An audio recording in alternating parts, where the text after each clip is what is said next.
We have here with us Mr. Srinivasan, former MD, Carborundum Manufacturing Limited. So we would like to ask you about the overall slowdown in the manufacturing industry, sir, especially in the automobile industry. There have been lots of news reports about the slowdown. So what would you have to say about Yeah. So let's talk about the automotive industry first. I think there is a general view that the auto industry has peaked. Global automobile production has probably hit about 85 million plus, and it's not likely to go up any further. And there are very many reasons. Two big reasons would be really coming one out of technology changes. Probably we have hit the max in terms of what can be done with the IC engine.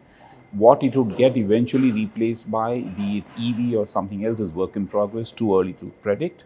But definitely that's going to change. And that's one reason why there is no big investments or growth coming out of the automotive sector. The second one is usage. Shared mobility is also driving down need for the automotive industries. Manufacturing in India has been slow, one, because of the automotive industry. Second is there is a demand reduction in most sectors. So that is also driving down manufacturing. So why we're having lower demand? There is less consumption. Why we're having less consumption? The economy is slowed down and there's very many reasons around it. So I think manufacturing is low in most of the manufactured products, be it steel, cement, automotive, etc. And this is likely to continue for some more time. And even Tata recently launched Electric vehicles, yeah. electric vehicles. Yeah. So what would you see? What is the future of electronic vehicles in India specifically? Yeah, EV is not new. EV has been around for a long time. China is driving EVs, electric vehicles, in a big way.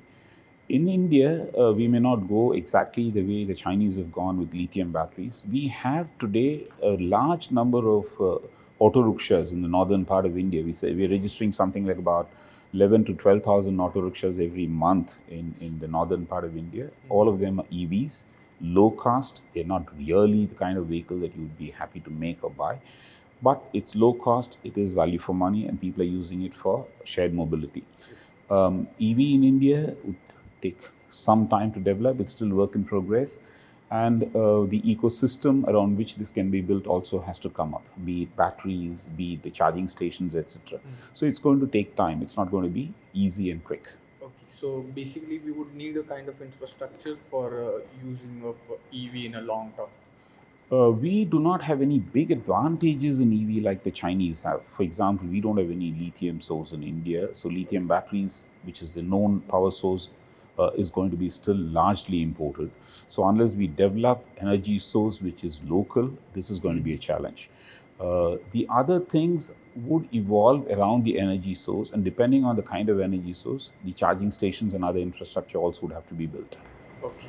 And coming to the last point, what would you expect from the policymakers in terms of a policy as well as some recommendations from your side to, not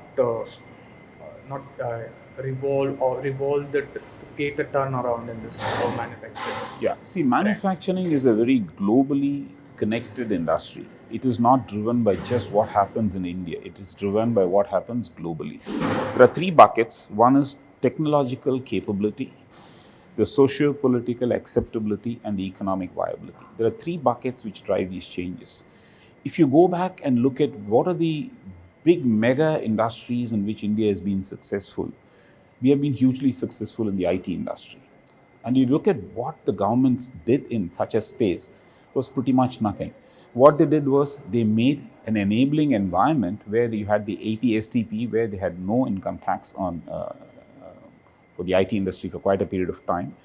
Plus, they had connectivity, which is an enabler, where we could have teleconnectivity, data connectivity, which allowed this industry to blossom. The enabling environments allow big mega trends to happen, but it is driven by what happens around the world. So if I had to go back and look at that, in the manufacturing space, the government must not get into directing people to go towards EV, to do this or that. This is not driven by just a government policy. It is driven by technological capability, global trends, and a whole lot of other things. We only can at best create an enabling environment in which major mega industries can happen. So really, if you look at it, the government's role would be limited to saying what are the enablers that they can create, and the technological capability and economic viability would follow based on that. Okay, yeah. So let's hope that government take the decisions to curb the slowdown and the manufacturing industry will flourish.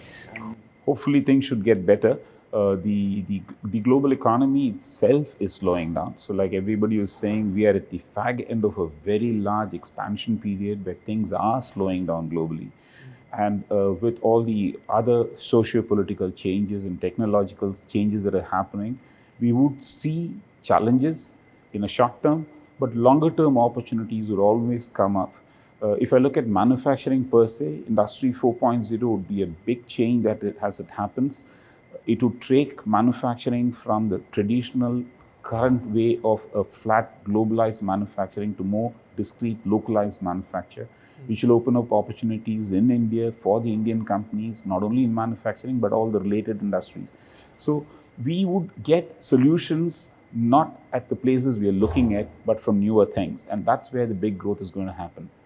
Industry 4.0 is going to be the next phase where the way the world is organized will also change. And it could have great opportunities for India.